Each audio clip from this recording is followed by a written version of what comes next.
Ayuan, Assalamualaikum. Welcome to Tea Time with Sri Lanka in Museum Jakarta, episode 10. For this episode, we will discuss the 76th Independence Day of Sri Lanka. Sitting alongside with me are the wonderful gentlemen, His Excellency Admiral Professor Janet Kalambage, the Ambassador of Sri Lanka to Indonesia and ASEAN in Jakarta, and also Commodore Chamida Karunasena, the Council of Defense, the Defense Attaché of the Sri Lankan Embassy in Jakarta. Good morning, Your Excellency. Good morning, Nurul. Ayubowan. Dirgayu. Good morning, Commodore. Good morning, Nurul. Good morning. How are you today, Commodore? Oh, it's great. Thank you. I'm good also. Thank you. Thank you. We're all great today. It's a wonderful day to continue our YouTube programs. And today we're digging deep into the hearts of the Sri Lankan Independence Day. Sri Lanka Independence Day was celebrated in 4th of February. And this 4th of February in 2024 marks the 76th Independence Day of Sri Lanka. So let's turn our attention to our amazing guest. But first, I would like to ask you, His Excellency the Ambassador of Sri Lanka in Jakarta. So, Your Excellency, do you have a specific meaning and concerns on behalf of the Independence Day of Sri Lanka? Well, Nurul, on the 4th of February in Jakarta, in our embassy, we celebrated the 76th Independence Day, and we had the record crowd this time. We were joined by Sri Lankans living in Indonesia and also large number of Indonesian friends, and we celebrated the Independence Day in grand style.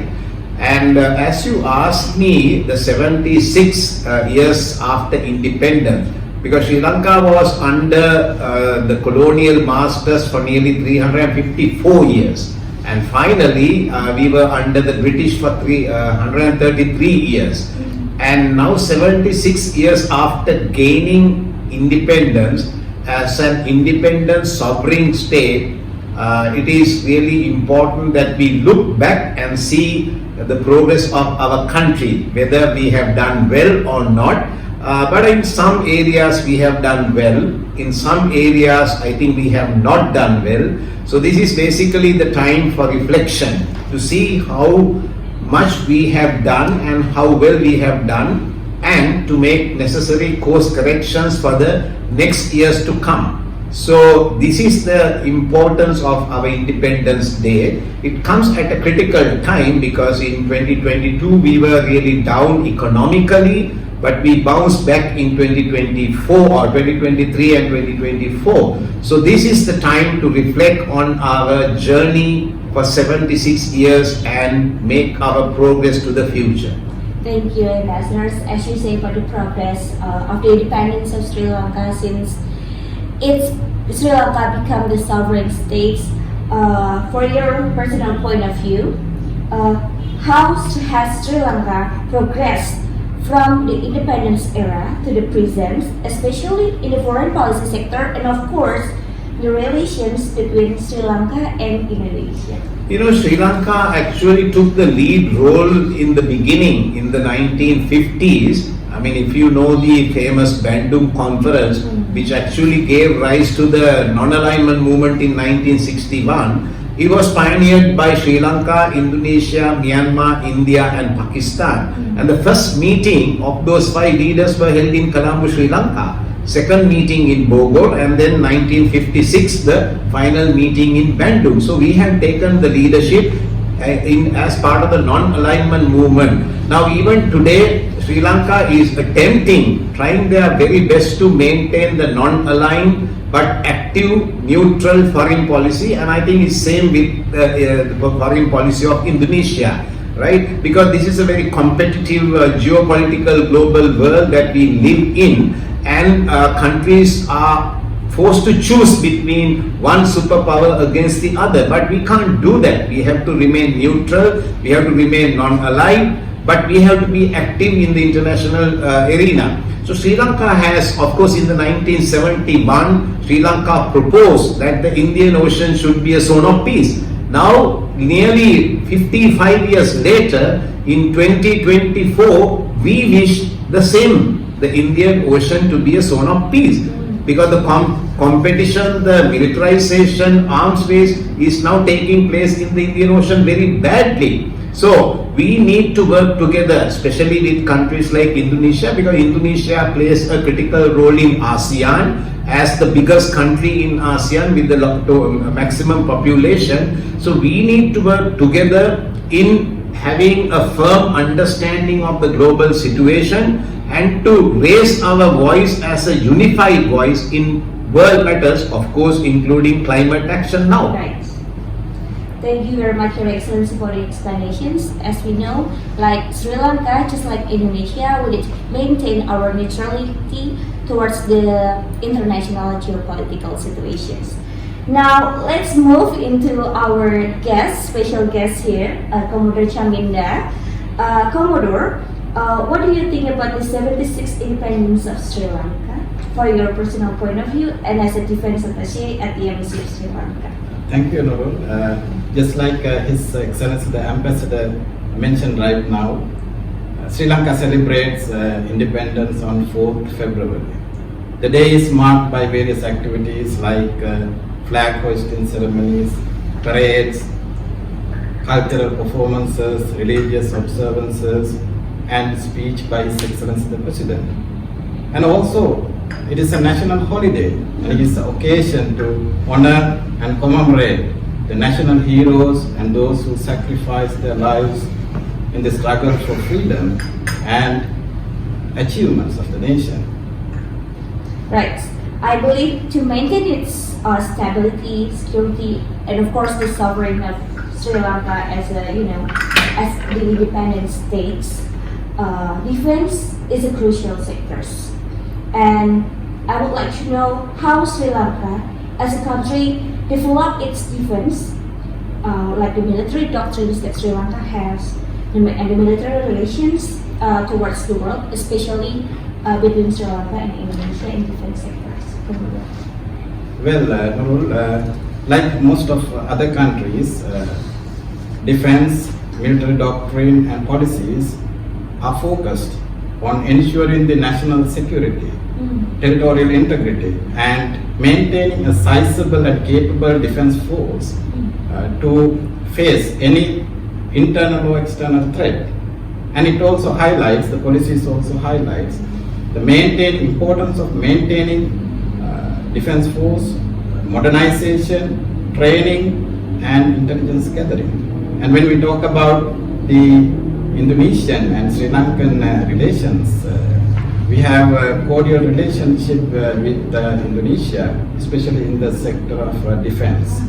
We have regular joint military exercises, military training, and also defense cooperation agreements. So all these collaborations aim to foster, improve the interoperability, and it also helps the regional stability and strengthening the bilateral relations between Sri Lanka and Indonesia. Yes, between Sri Lanka and it also contribute to the regional stability and foster mutual understanding between Sri Lanka and Indonesia.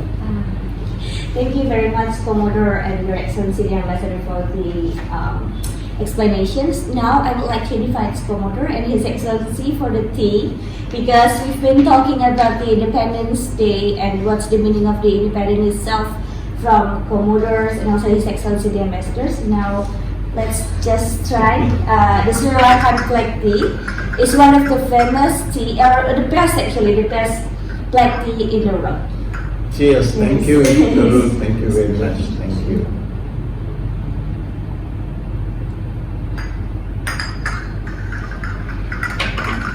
So I would like to continue my questions, Commodore and His Excellency. I just want to know that, as you know, the relations between Indonesia and Sri Lanka is very important, and maintaining, of course, the relations between Sri Lanka and Indonesia is very important, especially in defense. Why is it very crucial to maintain the defense sectors between Sri Lanka and Indonesia? That question is for Commodore. And I would like to ask to the ambassadors, like, how is it important, like why is it very important and crucial to maintain the relations between Sri Lanka and Indonesia, not only in defense sectors, but also in political, cultures, and then educations and so forth? Please, Commodore, you can answer first. And Nurul, actually, geographically, Sri Lanka and Indonesia separated by the Indian Ocean. And we are maritime neighbors. Practically, there is no any other country in between. So we share common threats.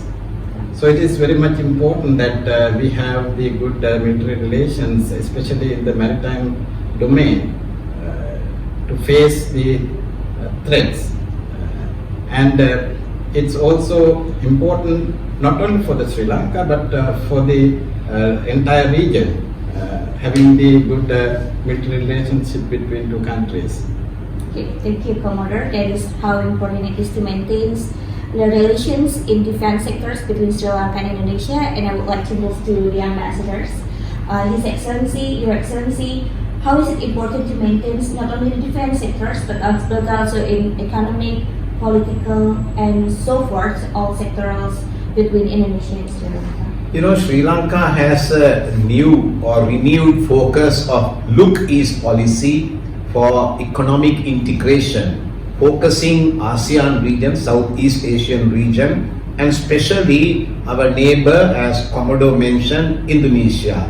Right? So in that, the defense relations are critically important. As he said, the common denominator is the ocean, and ocean is the lifeline of countries like us, Indonesia and Sri Lanka, and we need to maintain the maritime safety and maritime security so that the maritime trade can continue and our countries can prosper. That is one area. And then we need to engage more with trade, and that's why Sri Lanka and Indonesia are now discussing on a preferential trade agreement leading to a free trade agreement. And then people to people contact, culturally, religiously, and also students, I mean the education. So these are the key areas that we need to work, and these are the key areas of this mission's focus. And we are achieving results in many levels. So we are very happy about our interaction with the Indonesian people, Indonesian government, and Indonesian education system and Indonesian cultural system, because we have a lot of similarities and we need to work together for mutual benefit. Right, thank you for your explanation, His Excellency and Commodore. Now, last but not least, questions for both Commodore and His Excellency. Do you have any wish from the Ambassador and the Commodore for the future Sri Lanka, and of course for the future relations between Sri Lanka and Indonesia? Well, Sri Lanka need very much to bounce back economically, which is happening right now. And if you look at 2023, we have done extremely well in bouncing back, making our economy correct. And we need to benefit from other major economies, like for example India, our neighbor, and now Indonesia is becoming an economic hub, economic power, and the forecast is in about 10 years time Indonesia will have the 4th largest economy in the world. So we need to work together and mutually benefit, and Sri Lanka should be the gateway for Indonesian companies or ASEAN companies, because Sri Lanka is centrally located in the Indian Ocean. India is so close, Middle East is very close, Africa is close, and the Southeast Asia is close. So Sri Lanka can be the hub for Southeast Asian nations. So we need to work together to make that dream a reality. Thank you. Now, Commodore, do you have any wish for Sri Lanka as the independent state, especially for the 76th Independence Day celebrations, and also the relations between Sri Lanka and Indonesia? No, especially if I talk about the defense sector, I sincerely believe that this good relation between two countries will continue to grow, and both countries will get closer more than ever, resulting mutual and benefit for the entire region. Thank you, Commodore and Ambassadors. So friends of Sri Lanka, thank you for watching. It's been a wonderful occasion to have this discussions about Sri Lanka Independence Day, not only limited to the Sri Lankan Independence Day, but also the relations between Indonesia and Sri Lanka. Once again, thank you for watching. Happy 76th Independence Day Sri Lanka. Ayubowa. Ayubowa.